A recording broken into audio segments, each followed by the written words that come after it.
Welcome to Asian Heritage Month. My name is Linda Tzang, and I'll be giving you a presentation on the history of New Westminster. Before we begin, I'd like us to take a minute to read the City of New Westminster's land acknowledgement.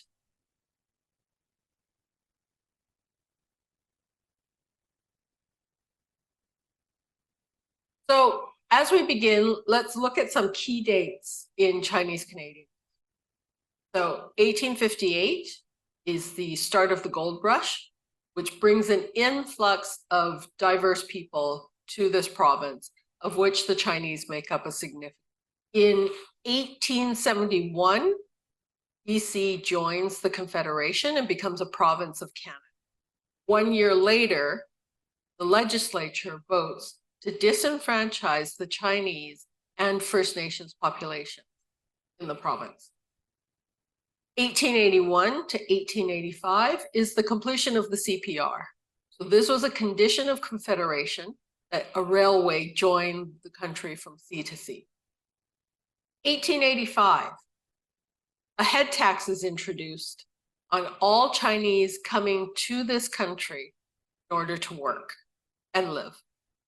The Chinese are the only community ever charged a head tax in order to enter. 1903, the head tax is raised to $500 from its beginning at $50. 1923, an amendment is introduced, which is popularly referred to as the Chinese Exclusion Act. It effectively ends Chinese immigration to Canada, and in the years that it is in place, fewer than 14 Chinese immigrants are able to enter. And that's total over 24 years. The act is finally repealed in 1947. And 1967, the Canadian government decides to overhaul the Immigration Act, removing all conditions relating to race or country of origin. And it moves to a point system where individuals are given points for contributions, for potential contributions that they can make to this country. That is the last barrier to Chinese immigration. So the chart that we have here is from a book written by David Lai.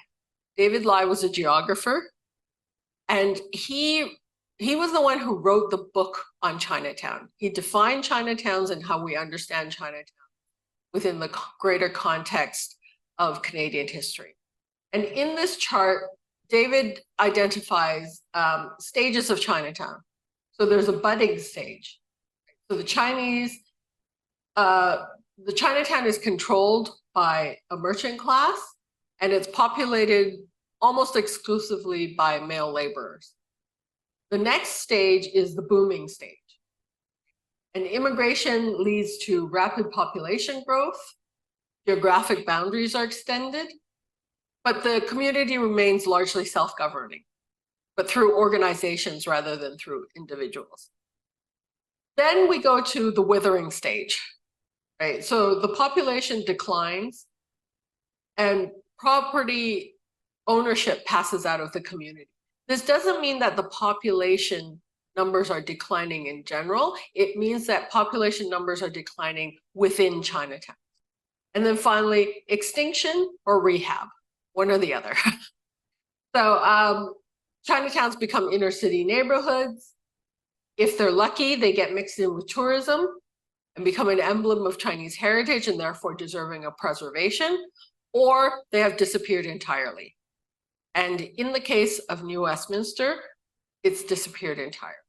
So in 1858, New Westminster is established as the colonial capital of British. Newspaper reports as early as 1860 identify that there are Chinese men camped at Victory Gardens. So these are men who are on the way to the gold rush. Right? New Westminster is an important transportation hub, and it's sort of considered the gateway into the Fraser Valley and the gold rush going into through the interior. In 1861, the very first Chinese business is established, a hand laundry. The second business, a bakery, is opened shortly thereafter.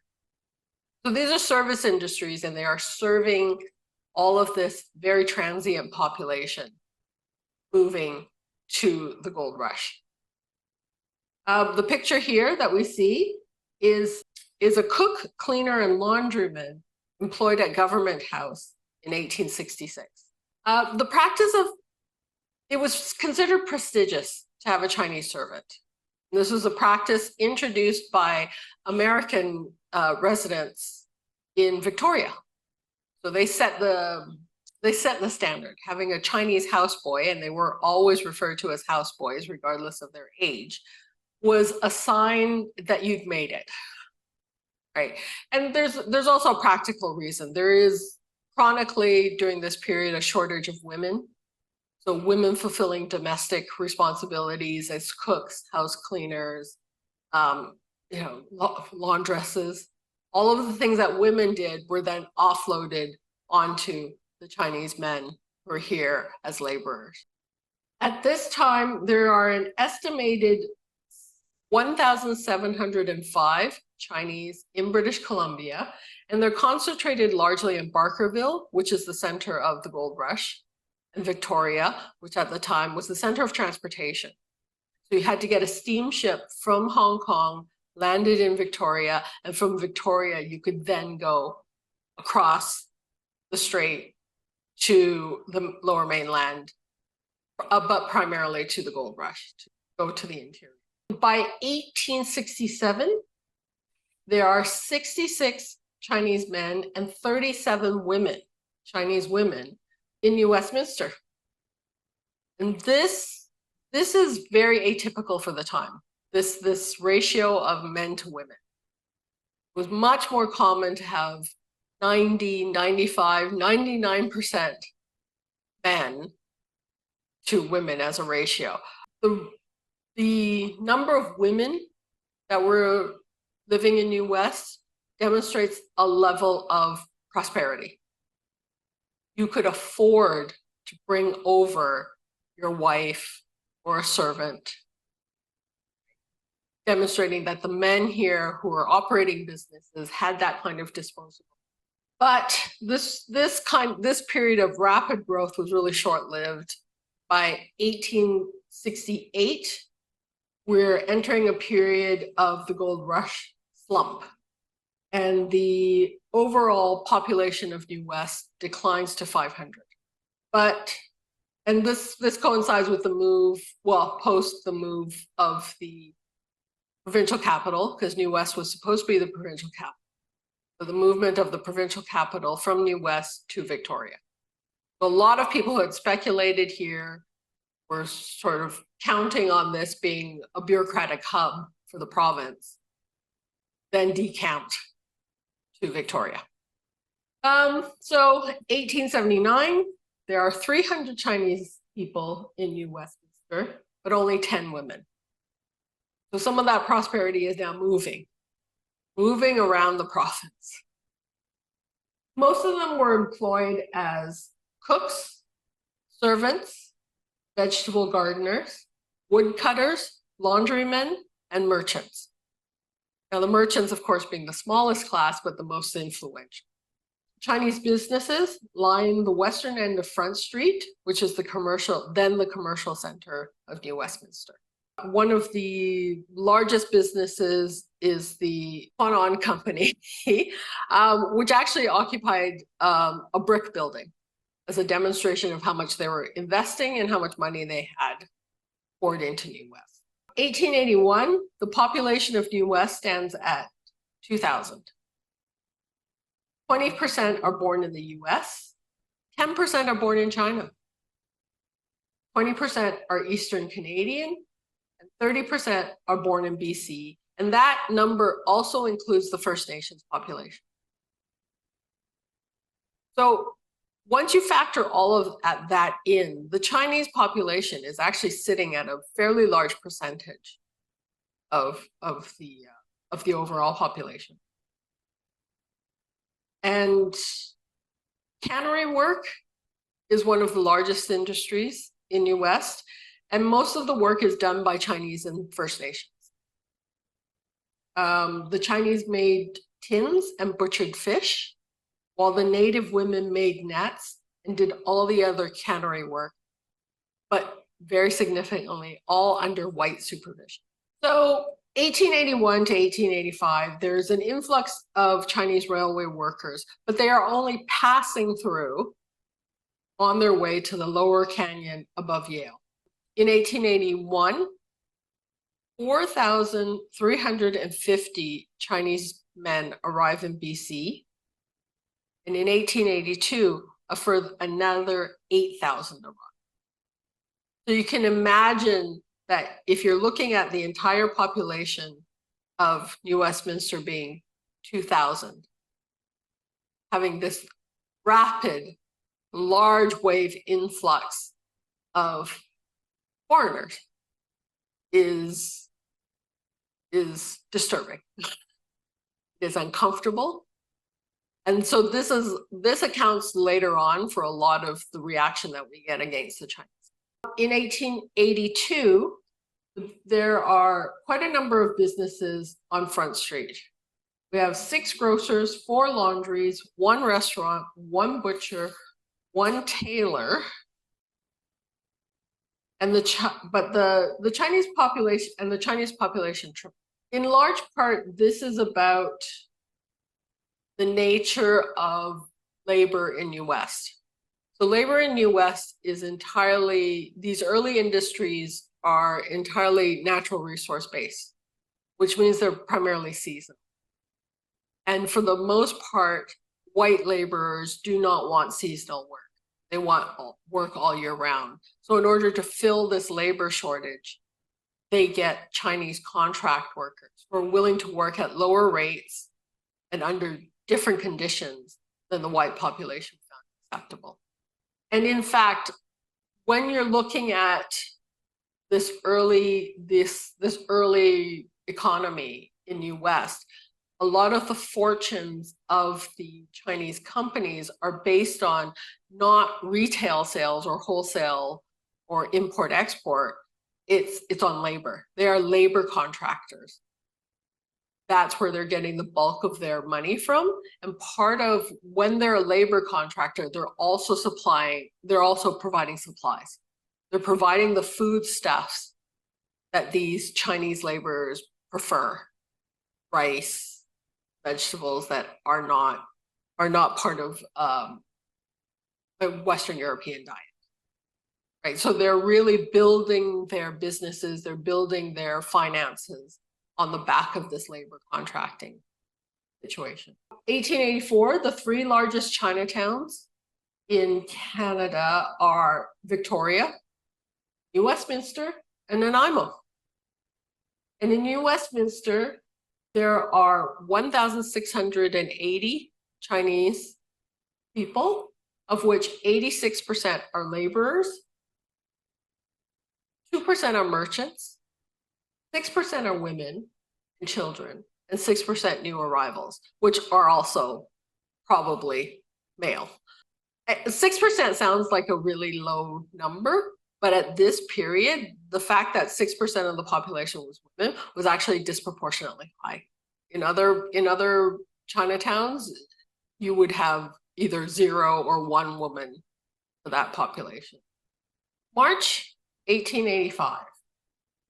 As reported in the British Columbian, there's an anti-Chinese meeting held in New Westminster resolving to petition the provincial government to ban Chinese immigration. So I'm just going to quote a bit of it to highlight what's being discussed. So, quote, "The question is this going to be a white man's country or is it not? Their presence not only checks white immigration, but it also checks the natural increase of the white race, making us less able to protect ourselves in war and less harmonious in peace. Some say the Chinese are necessary to develop the resources of this country, but away with such nonsense. Look at the thousands of Chinese that are in this province, all making money and sending it to China. Now that is a drain that ought to be stopped. And that money should be going to white and civilized people that would settle permanently in the country and build it up in industry and civilization. So the rhetoric of the time is that the Chinese are sojourners, and that is a term that's also used by John A. Macdonald. And so we come here, we work, and then we leave, or we come here, we work, and we send all of our money back to China. So we have little to no investment in this country. And that is a persistent criticism up until the middle of the 20th, and even beyond. But it is a persistent criticism of the Chinese population. Of course, it ignores the fact that because of the head tax legislation, which was specifically designed to disencourage the Chinese to stay in Canada, they set the head tax prohibitively high just so the Chinese would not bring their families here and settle and make this their permanent home. So you have legislation that is preventing people from doing exactly what they want to do in order to establish their lives here, and then getting criticized for not being able to settle and establish their lives here. So the Chinese are really put in a no-win situation. But this is the rhetoric, and it's a rhetoric that has persisted in Canadian racial dialogues. You can still hear it, as late as 1997, the language against Hong Kong immigration. These people aren't settling here. The parachute families. I mean, it's the same language. It's the same argument. 1885, the Chinese Immigration Act is introduced, and it's set at $50. So the Chinese Immigration Act is introduced the minute the CPR is completed, because they want to make sure that no other people come in. They had to bring in thousands of Chinese people in order to complete the railway on time. But now we want them out, and we want to make sure that no more come in. The $50 was a very deliberate number. The Royal Commission had actually recommended $25. But when the legislation passed, it was $50. And because $50 was the average amount that a laborer could save in a year. Right, the average amount they calculated was $47, so it was slightly more than they could save in a year, and this was really done as a preventative measure. 1885, same year, the city of New Westminster passes a bylaw prohibiting the use of Chinese labor on city projects. It was only repealed when the CPR informed the city that if they wanted a spur line into the city, it could only be completed with Chinese labor. So it was railway or not. The city opted to have a railway, so therefore they had to repeal the bylaw. This did not stop them from trying to reintroduce this bylaw periodically over the next 20 years, but it never actually passed. In 1887, merchant Li Qing, pictured here, is sent from Hong Kong to open a branch of Quan An Wo and Company in New Westminster on Front Street. This is a pattern for a lot of the early Chinese businesses in New West. They are and companies, right? You'll see that in the signage. And this means they're actually part of a conglomerate. So even though Li Qing is the face of this business in New Westminster, he actually represents a consortium of people, primarily in Hong Kong, who are financing this venture. So there is a significant amount of money behind him. Also, if we look at Li Qing, the way he's dressed, and if you take a very close look at his haircut, it also gives us clues. So he's dressed as a scholar, so he's an educated man, and he does not have a queue, right? So the queue is that haircut where they shave the forehead and have a long braid. That haircut was mandated by the Manchu government. If you were a Chinese man who was an adult, you had to have that haircut. If you did not have that haircut, it was quite possible and probable that you would not be allowed back in the country because you were no longer Chinese. So the fact that he has adopted a Western haircut means that he is committed to coming to Canada and staying in Canada. And he has certainly no intentions in this generation of going back. It also demonstrates that he's a bit of a revolutionary, because most of those who gave up the queue in this period were generally people who were aligning with Republican revolutionaries. We'll see a picture of how elaborate the Quanon company is. So this here is the two-story version of the shop. And it was this is a brick storefront at a time when most of the buildings on Front Street were actually still made of wood. So this was a significant investment. The other, in 1889, Ying Tai and Company opens at 10th and Carnarvon on the edge of the swamp. And fourth, Gail Yip, who is the great-granddaughter of the founder, one of the founders of this store, recalls that first generation of living in New Westminster.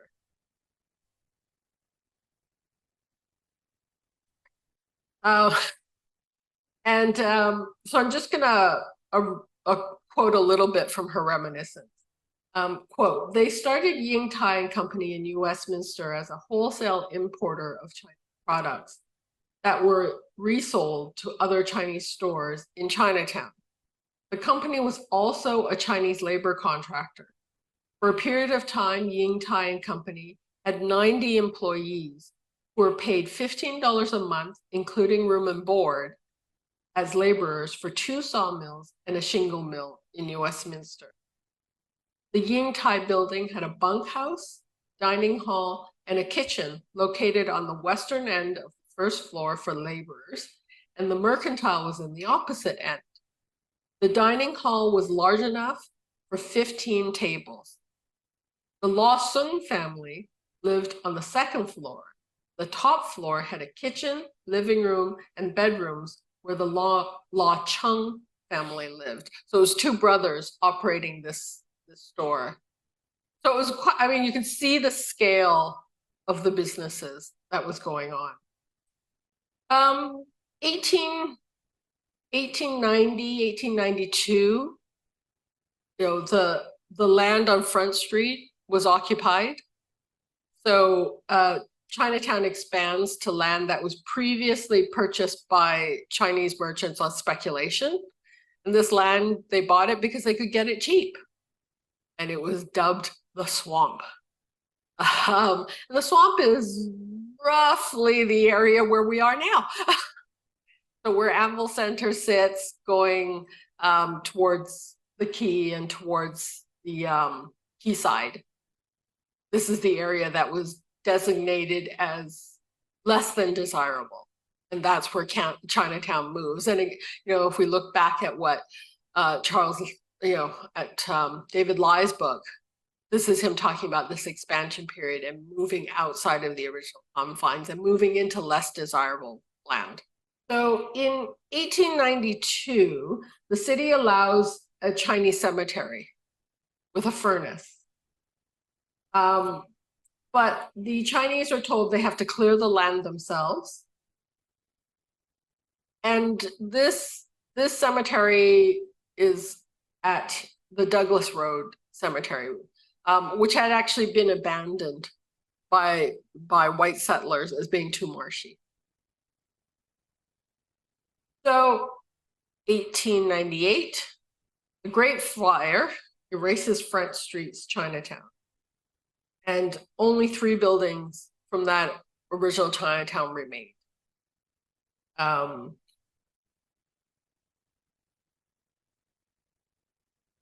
The Quanon and Company is one of the ones that loses not only the building, but all of their contents. But they are well established enough and are wealthy enough that they're able to reestablish their business, expand their actual building, which was 2 stories to a 4-story. And they become the only Chinese business with brick buildings and a walled garden. So it's more in the Chinese style. And that's significant because of this walled garden. The Quanon becomes the place where the Chinese community holds a lot of its community celebrations in that garden. And for years, you'll see applications to the city for fireworks during Chinese New Year. And it's always held at Quanon site. So Yingtai is also destroyed by fire. So that's the block of Chinese, the original Chinatown that was destroyed by the fire. This is the second iteration of Yingtai. And this is now a 3-story building with a prominent location on Columbia and McInnes. And what's indicated there is the bunkhouse. So that's a large bunkhouse that Gail was talking about that could house up to 90 people, apparently. By 1900, what we now have is a second Chinatown. And this is really patterned after a traditional self-contained Chinese village. And one of the things they did was they deliberately purchased and built on land that was outside of the city center. And because they did that, they were able to skirt the regulation that insisted on brick buildings. So it saved them money. So this was a very deliberate attempt. This was a very deliberate decision on the part of the Chinese. It ends up having repercussions for them, but this is the way they could reestablish themselves after the Great Fire. These are memory maps, and this really shows you the extent of Chinatown. These maps were created by Tzang, who was born in 1909 in New West. His family operated the Sing On and Company and lived above the premises. So that's the building marked with the blue. The Chinese petitioned to lease land on Lulu Island for market farming, but this is regularly rejected by the city council, as the land is just designated for industrial and other purposes. Other purposes primarily meaning not under Chinese labor. In 1903, there are estimated 900 Chinese people in New Westminster. And Chinatown, New Westminster's Chinatown is actually providing services for 2,600 Chinese people living in the Fraser Valley district. This is the same year that the head tax is raised to $500. It results in a 2-year decline in immigration, but that number quickly shoots back up and bounces over goes over the 1902 numbers by 1907. And one thing to note is that this need to leave China is motivated by the dire conditions. China was racked with drought. It was in the middle of a civil war at various times. There was disease. There was a lack of land. So there was very little opportunity for people in China. So they were quite willing to take the risk of coming to Canada because it was the only way many of them were ever going to feed and support their families. 1904, the community builds what's commonly known as the Old Man's Home on Agnes Street. It was originally petitioned to be a Chinese hospital because the Chinese were not admitted to the Royal Columbian. The city denied that request, but there were hints that they offered medical services. The city periodically would raid or inspect the home in order to make sure that it wasn't functioning as a full hospital. But we do know it did function as a retirement home and supportive services for these bachelor laborers who were basically living out the rest of their lives alone in Canada.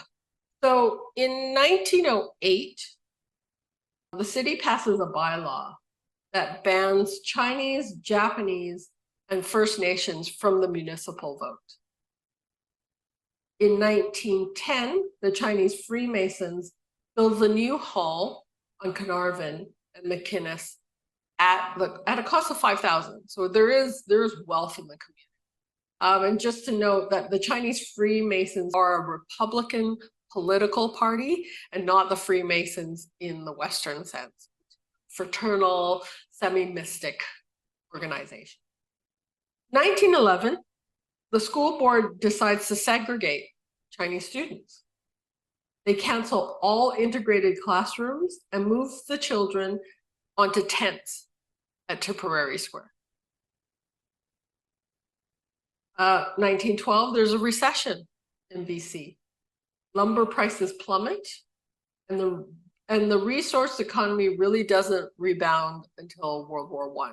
And this has a greater impact on the Chinese community because they are the laborers, they are the workers that are feeding these industries, and now they're out of work.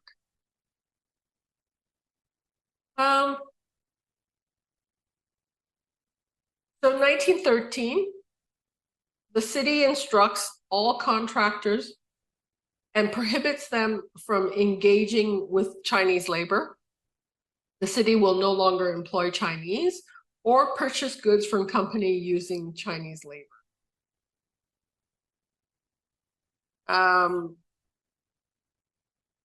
So the Chinese move on. They move on to other industries, and one of the things they move into is market gardening. So it's market gardening is a term for essentially small scale farming. And even at this early date, the Chinese are cultivating over 3,000 acres around the lower mainland and produce from the lower Fraser Valley. And they're supplying Chinese wholesalers in Vancouver, which then passes the produce on to peddlers and corner stores. It's resulting in a closed loop system that really ends up infuriating white merchants.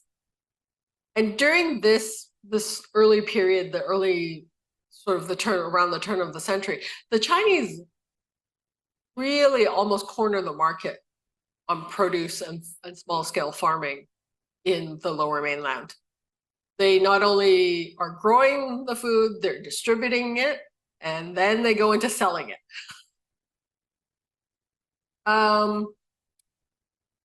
So various city councils, not just New Westminster, they all decide that they have to break this cycle. And the city councils start chipping away at Chinese domination. This industry, they restrict the number of vendor licenses, and they raise the cost of licenses and later taxes. So the picture with all the trucks is actually a distribution center around, I think this is dates from the 1920s, around,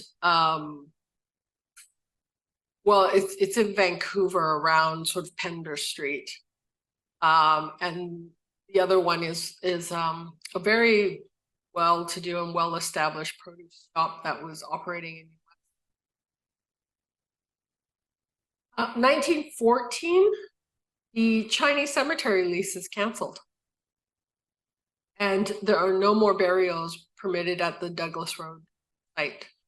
Just as an aside, in British Columbian decided to expose this Chinese monopoly on produce and other grocery production. So the British Columbian wrote the scathing article about Chinese merchants at the New Westminster market who are monopolizing the sale of chickens to the point where farmers were practically, quote, farmers were practically forced to sell at the Chinaman's prices, unquote. The next day, the newspaper is forced to print a rebuttal that points out that the number of Chinese selling in the market had actually been reduced, and that their presence at the market was now segregated, so that if people wanted to buy their cheaper, inferior products, they had to go over there in a dark corner, and that the actual, most of the chickens actually being sold at the market were from white farmers. So this is this part of this institutionalized racism and part of this popular agenda. So it wasn't enough just to create legislation to break this market cycle, this cycle. They also wanted to introduce this idea in the popular imagination that customers shouldn't buy. And in 1915, responding to the closure of the cemetery, the New Westminster Chinese Benevolent Society is formed to discuss what they're going to do because of the cemetery closure. And what had happened with these cemeteries is a lot of people wanted to be returned to China. They wanted their bones to be returned. And this is a very common Chinese funerary practice, is you bury somebody, you disinter them, you clean the bones, and then the bones are housed somewhere else. So this is also makes it very cost effective to send people home to be buried. So in the earlier period when the Douglas Road Cemetery was operating, you will get periodic petitions, from somebody in the Chinese community who's tasked with taking care of the bones, and they're telling the city that they want to disinter, to turn on the furnace to clean the bones, so that they can pack them and send them back to China. And this is regularly approved by the city council. So the city council is fully aware that this is a common practice and this is happening. But 1915, no longer. So what will the Chinese do? That's a question mark. Then we go into World War I, and the local economy really collapses. 12,000 Chinese returned to China, but many returned after the war. And the Canadian government is so willing to have the Chinese people return to China, at least temporarily, during this period of depression because of war, that they promise them the right to return. So if they're holding a valid head tax certificate and they're leaving because of the war, they can go back to China, come back. If they produce a certificate, they don't have to repay the head tax. And this is to save them the cost of potentially supporting an unemployed population.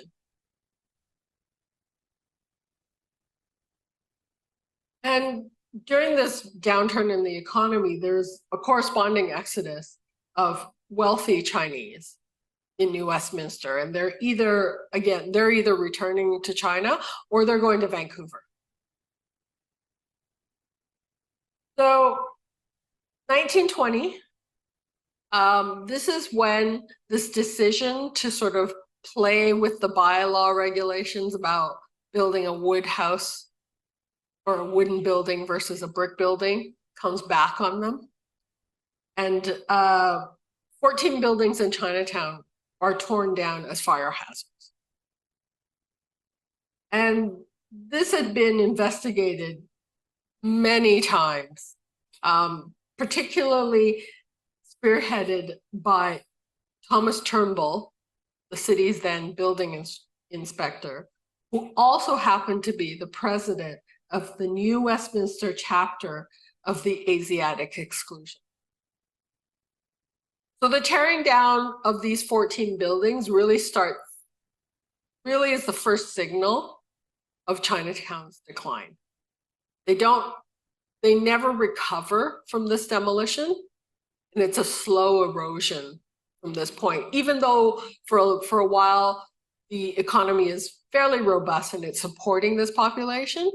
But without those 14 buildings, the gaps start showing.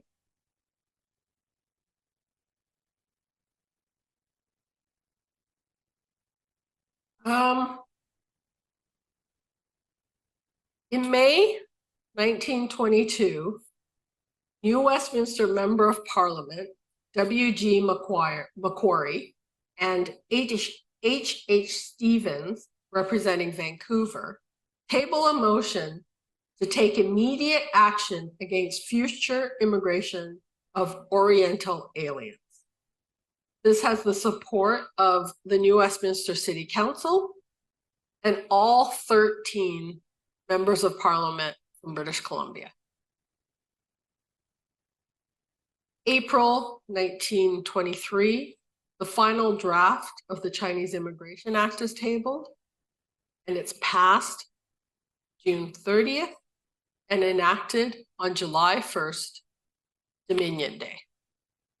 So Canada Day also becomes, for the Chinese community, humiliation. And it's celebrated as such for many decades. One thing to note is that during this early period, somewhere between 90 and 80% of the Chinese population in Canada is in British Columbia. So that's why there's such a concentration of anti-Asian rhetoric, anti-Asian legislation, and just pure racism in this province. It's because this is where the Chinese people are. You'll see things, where Ottawa's like, there are a lot of MPs in Ottawa who quite didn't understand the problem, whereas all the MPs in BC saw the problem. You have to understand this uneven distribution of this very visible minority population. The percentage of that population concentrated only in one part of Canada. So be careful a little bit about those statistical numbers. When they give you the Chinese population of Canada, it's really the Chinese population of BC. So between 1921 and 1930, just under 60,000 Chinese registered to leave Canada. And this is a direct response to the Chinese immigration. 1923, a Chinese school opens,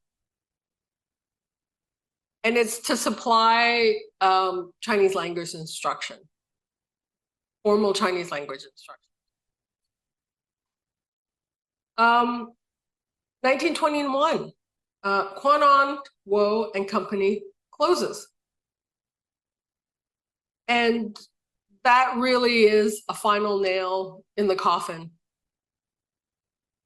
signaling the downfall and the decline and the eventual disappearance of New Westminster's Chinatown. When the most prominent, the most successful Chinese business chooses to close. During the Depression, many merchants default on loans, property is seized. And one thing that happens is that the former Douglas Cemetery is transformed to Douglas Memorial Park. But in that transformation, they only recognize the European settlers who were first buried there. There's no reference to the Chinese, Japanese, South Asian, and First Nations people who were buried there. Their grave markers are removed and sometimes used as construction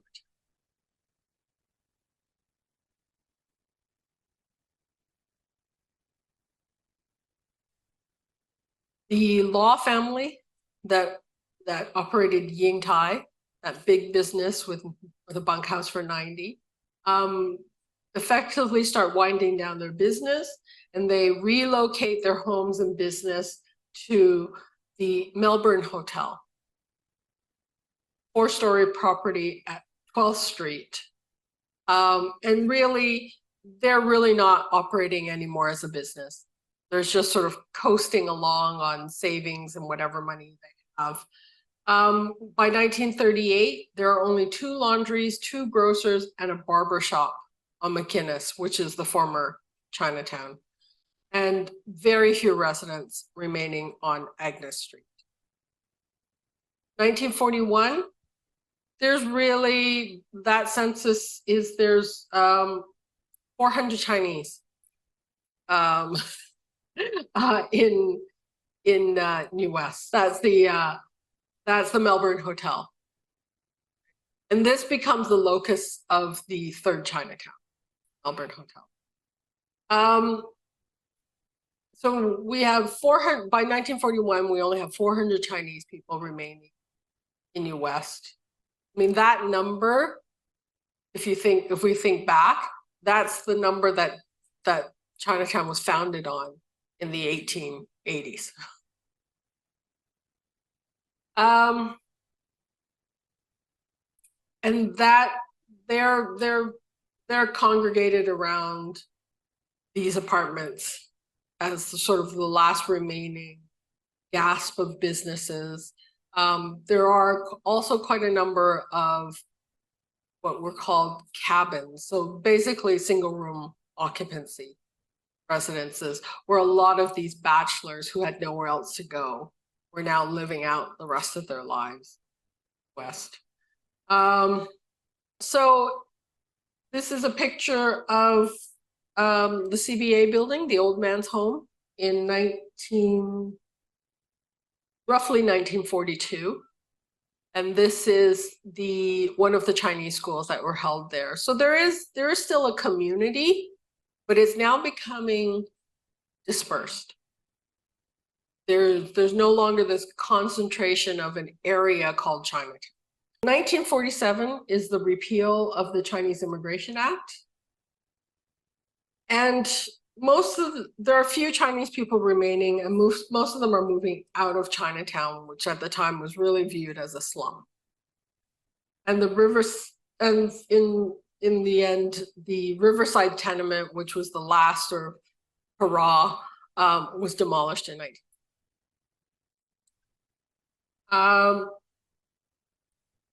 And the final,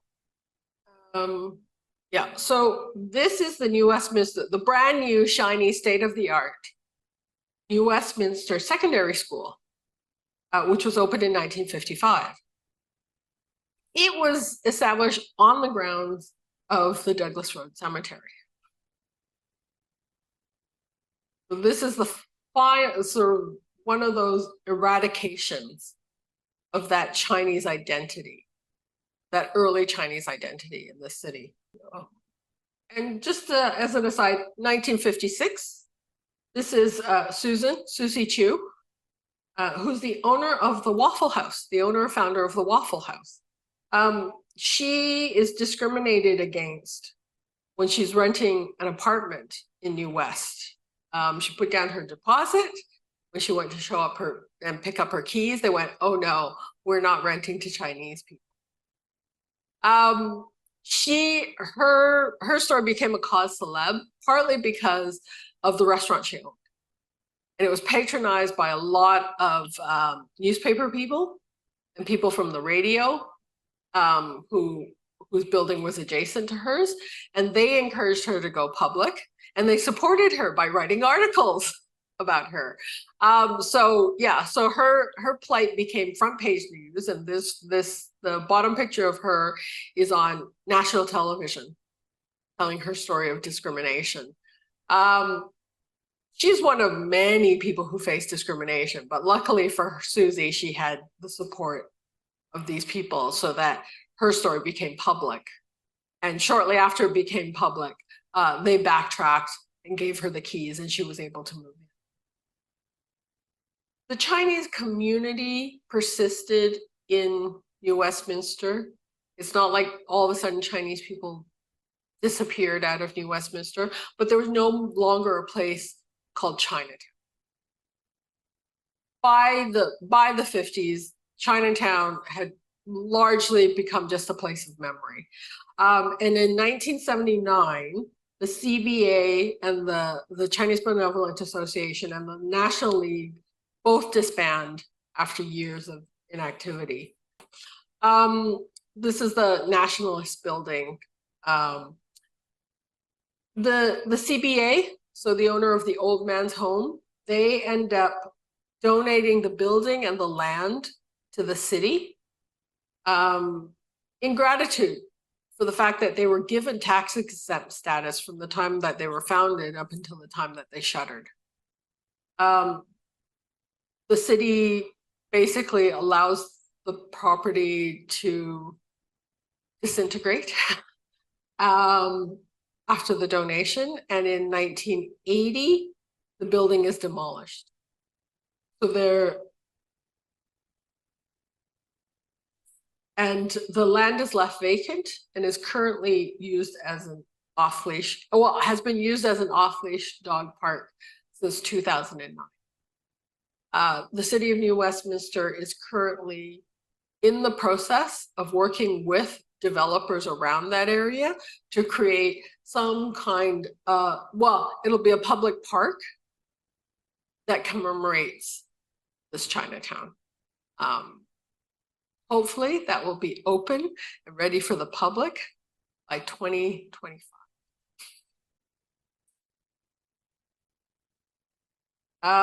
So now we reach the stage where by 1981, there's no physical trace of what was once BC's second largest. 2010, the Chinese community is responding to plans to redevelop the site, the former site of the CBA. And they protest the historic actions of the New Westminster City Council. The New Westminster City Council responds by offering an apology for historic wrongs to the Chinese community that lasted from 1860 to 1926. And they promised 10 redemptive actions. So this has been tabled by the city. The city is on the way to fulfilling all 10 of these actions.